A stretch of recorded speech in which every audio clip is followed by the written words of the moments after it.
Mainit na balita. Alam po ninyo sa ating pong saligang batas, ang presidente po, ang vice presidente po, at ang mga miyembro po ng kabinete ay hindi po inaalaw na mag-practice ng kanilang profession. Kaya po hindi ko po alam kung ano po yung legal basis ng ating Vice President para sabihin po niya na siya ay nag-i-stand as legal counsel of Attorney Lopez. Ang Chairman Joel Chua na sabihin na lumabag sa saligang batas ang ating VP Sara nung siya ay nag-practice ng law. Ano ba talaga ang ginawa ni VP Sara? Siya po'y nanindigan para sa karapatan pantao na isang ordinaryong mamamayan na nagkataong chief of staff niya. Hindi po pwede na yung mga kinukontempt ng Congress ay ilalagay mo sa correctional. Bakit? Unang-una, hindi po sila kriminal. Yung mga nasa correctional ay yung mga nasentensyahan na. Ang dapat ang naroroon ay yung gaya ni Franz Castro at hindi ang gaya ng isang abogado na si Laika Lopez na ordinaryong manggagawa ng gobyerno. So hindi po illegal practice yun, ha? Yan po yung obligasyon hindi lang ng mga abogado kung hindi lahat po na nagtatrabaho sa gobyerno na itaguyod ang karapatan ng pantao dahil yan po ay kabahagi ng ating saligang batas na sinumpaan nila na itataguyod. In fact, kung wala pong ginawa si VP Sara dyan, krimen po yun. Dereliction of duty. So ang ginawa ni VP Sara ay pagtugon sa kanyang obligasyon bilang isang abogada, pagtugon sa kanyang obligasyon bilang isang public servant at the second highest official of the land.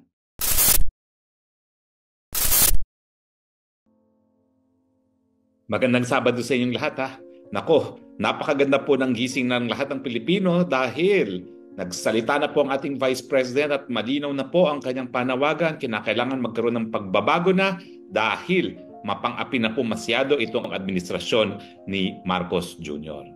At nakita naman po natin ang tapang at ang linaw ng mensahe ni VP Sara. Hindi nakatagap-tanggap ang mga kababalaghan na ginagawa ng gobyernong ito, kasama na dyan yung pag-aapi sa mga ordinaryong mga mamamayan.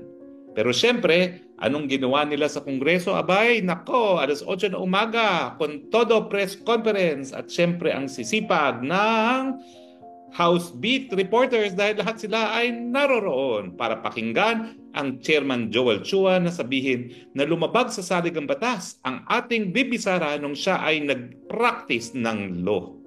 Ano ba talaga ang ginawa ni VP Sara? Siya po'y nanindigan para sa karapatan pantao na isang ordinaryong mamamayan na nagkataong chief of staff niya. Bakit nalabag ang karapatang pantao niya? Una-una, illegal ang kanyang pagkakakulong.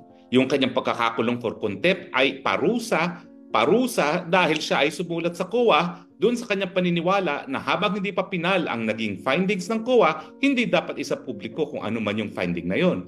Pangalawa, sinabi na ng Korte Suprema, ha, yung kapangyarihan ng Kongreso magpakulong ay hindi para magparusa, kung hindi para madepensahan yung existence mismo ng Kongreso. At ano naman ang ginawa ni Attorney Laika Lopez para ma-challenge o maging banta sa existence ng Kongreso? No? Wala naman po.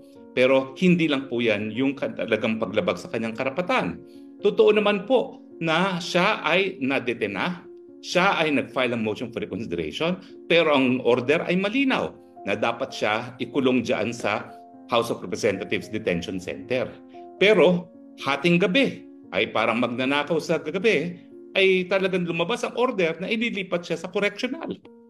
Now, alam niyo po, sa Amerika, ang katotohanan, bagamat ginaya natin ang kapangyarihan ng Kongreso mag-cite in contempt sa American Congress, sa ngayon, hindi po nagko-contempt ang Kongreso kasi wala silang kulungan. Hindi po pwede na yung mga kinukontempt ng Congress ay ilalagay mo sa correctional. Bakit? Unang-una, hindi po sila kriminal. Yung mga nasa correctional ay yung mga nasentensyahan na, in fact, no? Abay, dun pa ilalagay sa correctional mismo kasama ng mga convicted felons, no? Ang dapat ang naroroon ay yung gaya ni Franz Castro at hindi ang gaya ng isang abogado na si Laika Lopez na ordinaryong manggagawa ng gobyerno. Pangalawa, separation of powers. Ang correctional ay nasa ehekutibo, samantalang ang order na magpadetina by reason of contempt ay galing sa Kongreso. So kinakailangan may sariling kakayahan ang Kongreso na ikulong yung mga ipinasasite niya for contempt. At sa Amerika nga, dahil wala silang ganyang kulungan, hindi nila ginagamit yung power to cite in contempt. Pati nga pala yung pulisya, ha? Ang American Congress, meron silang tinatawag na DC Police, no? Dahil hindi rin po pwede na yung police na sa ilalim ng ehekutibo ang gagalaw para sa Kongreso dahil nga po sa separation of power. So actually, yung tinanong ako kung anong remedyo ni Attorney Laika, ang sabi ko, sa RTC na lang kayo pumunta. Dahil tingin ko, ang Supreme Court, marami na siguro talaga masyadong trabaho, yung isang resource person na si Cassie Ong, buwan na nakakulong, no? Wala pang nangyari sa kanyang petisyon. Pero sa RTC, ang RTC kasi, fix ang kanilang mga periods within which to resolve resolutions, at kapag habeas corpus yan ang pinaka-importante sa lahat ng mga aksyon at mas mabilisan niyang maaaktuhan, no? Pero ano pang karapatan na labag ni Attorney Laika? Yun nga po na bukod pa doon sa walang legal na basehan ng pagkakakulong niya and therefore it is an illegal detention, yung paglilipat sa isang lugar na para lamang sa mga sentensyadong mga kriminal. Bakit mo ihahalo sa sentensyadong kriminal ang tao na wala namang krimen na ginawa? In fact, hindi po krimen ang contempt of Congress. Yan po ay uulitin ko po, hindi pagpaparusa. It is a means for Congress to defend its existence. So, at saka bakit mo gagawin sa hating gabi?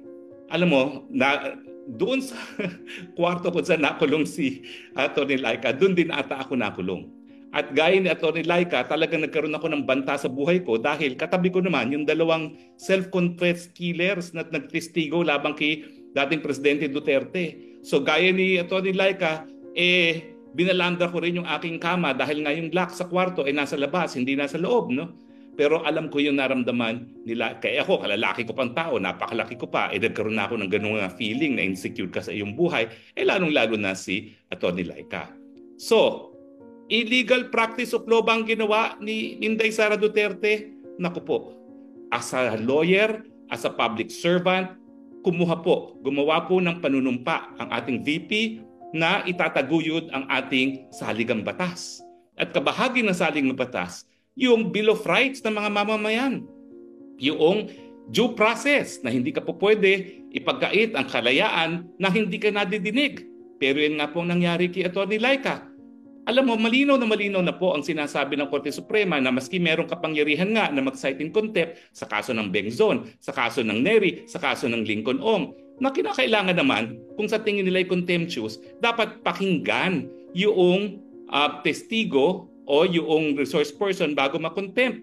Paano nila alam na nag-contempt o contemptuous ang ginawa ni Atty. Laika, samantalang ang kanyang posisyon naman ay posisyon ng ahensya? Hindi naman niya personal na posisyon yon. At tama naman yung posisyon nila na habang hindi pa pinal ang nagiging finding ng COA dahil meron pang apila, hindi mo na dapat isiwalat o isa publiko kung ano man yun dahil hindi pa naman pinal na desisyon yon ng COA. Pero sa tingin ko talaga, walang contemptuous dyan dahil ang Atty. Laika naman sumagot, bumalik pa nga from LA.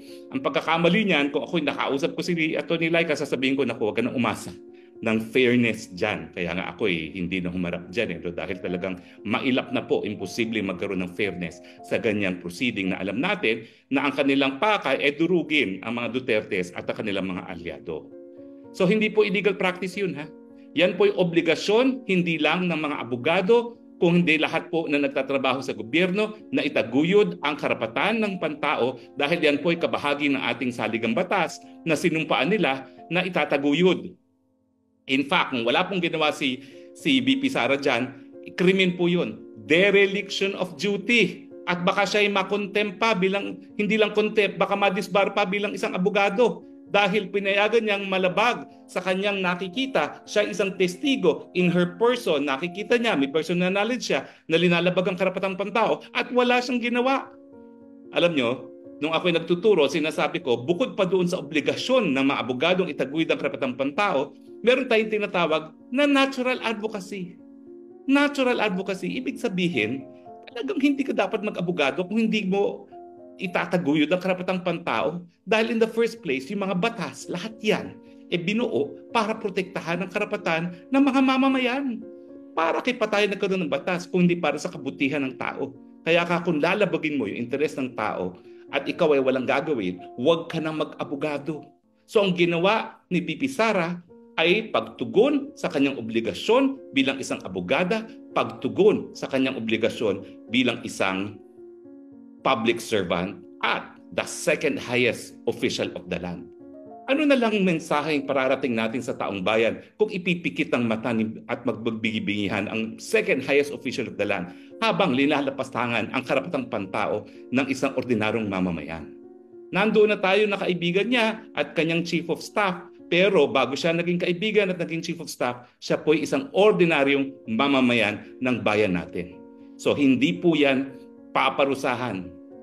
Ay, alam niyo naman ng Kongreso, kung gusto nilang gamitin yan for impeachment, gagawin at gagawin nila yan. Pero warning lang po, eleksyon na mga kongresista ha. Kung sa tingin ninyo, laos na ang mga Duterte, pag-isipan ninyo bakit hanggang ngayon matapos ang lahat ng putik na ibinato nyo kay VP Sara, number 1 pa rin siya sa survey kung sino ang mananalo sa eleksyon kung magkakaroon ng eleksyon ngayon. At nandyan pa ang kanyang ama na hanggang ngayon ay 80% pa rin na approval at trust rating nung siya ay bumaba sa pwesto. Wala na pong ibang presidente na ganyang kataas ang approval at trust rating nang sila ay umalis sa pwesto. At pagdating ng halalan, Congressman Chua, Congressman sino ba ito? Yung isa pa sa taga Batangas, naku po, pupulutin kayo sa kangkungan. Mabuti naman po, ganyan naman po ang demokrasya. Mga mamamayan ha, mga kababayan, yang mga nagpagamit sa Huwad Committee, huwag niyo pong iboboto yan. Dahil pag yan po ay nanatili sa kapangyarihan, abusado na ngayon, lalo pang magiging abusado sa susunod na Kongreso kung sila ay mabibigyan na naman ng mandato. Karapatan niyo po yan, husgahan sila. Tanggapin niyo yung pera nila. Hindi naman galing sa kanila yan. Galing din yan sa kaban ng bayan. Pero iboto niyo po ang inyong konsyensya at ang konsyensya natin ay kinakailangan itigil na itong mapang-aping mga pamamaraan ng ating mga mambabatas. So, nag-practice ba ang VP Sara nung siya ay nanindigan sa karapatan ni Atty. Laika? Hindi po yan practice of law.